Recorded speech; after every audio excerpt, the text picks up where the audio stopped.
பார்த்தீங்கன்னா சமையல் வந்து ஒரு மிகப்பெரிய கலைங்க. சமையல் வந்து அது கற்றுக்கிட்டாக்க அவங்க பெரிய ஆளுங்க. நம்ம நினைப்போம், ஐயோ நம்ம சமைக்கிற சமையல் வந்து மற்றவங்களுக்கு பிடிக்காது, நல்லா இருக்காது அப்படின்னு நம்மளே வந்து நம்ம பண்ணுறோம், ஒரு முட்டுக்கட்டை பண்ணுவோம். அப்படி நினைக்கவே நினைக்காங்க. சமைக்க வருங்க, முதல்ல நான் பண்ணுற சமையல் நல்லா இருக்குன்னு அந்த பாசிட்டிவ் எனர்ஜி பண்ணுவாங்க. அது கண்டிப்பாக ஒரு நல்ல ரிசல்ட்டை கொடுக்கும். ரெண்டாவது விஷயம் பார்த்தீங்கன்னா வச்சுங்களேன், இப்போ சமைக்கிறதுனால நிறைய வந்து விஷயங்கள் நம்ம வந்து லேர்ன் பண்ணிக்கலாம்.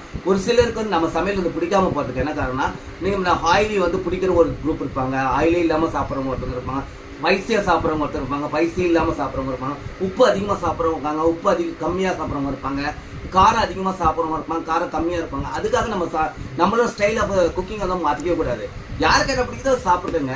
நம்ம என்ன கொடுக்குறது பெஸ்ட்டாக கொடுக்க போகிறோம். நம்ம கொடுக்குறது பெஸ்ட்டாக இருக்கும். எப்பவுமே நினைங்க சமையல் நல்லா வரும். இதை வச்சு நம்ம என்ன பண்ணலாம், சமையல் கலையை வந்து வளர்க்கலாம். சமையலுக்கு வந்து ஒரு இதுவே கிடையாதுங்க, எண்டே கிடையாது. இந்த மாதிரி மெத்தட்லாம் சமைக்கணும்னு எதுவும் கிடையாது.